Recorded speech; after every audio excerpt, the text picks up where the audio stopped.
શ્રી લલિતભાઈ પ્રમુખ, હું પોતે રમેશ વસાવા ઉપપ્રમુખ, અમારા સંગઠનના મિત્રો સૌ ભેગા મળીને આજ રોજ અમે આગામી કઈ તારીખે સિનોર તાલુકા વસાવા સેવા સમાજ દ્વારા જે સમૂહ લગ્નોત્સવ કરવાના છે તે એની આજે અમે એ તારીખ બહાર પાડીએ છીએ અને એ તારીખે છે સમૂહ લગ્નની સિનોર તાલુકામાં વવાખલ મુકામે શ્રેયસ વિદ્યાલય ખાતે 8/3/2026ના રોજ આ સમૂહ લગ્ન યોજાવાનો છે।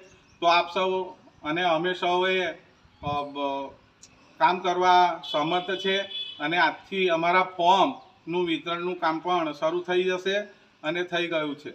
તો આપ સૌ વસાવા સમાજ થકી આગલા વર્ષને અને અત્યારે જે આ મુકામે જે કરવાના છે સમૂહ લગ્નોત્સવ એના ફોર્મ પણ ચાલુ થઈ ગયા છે। જય જોહર।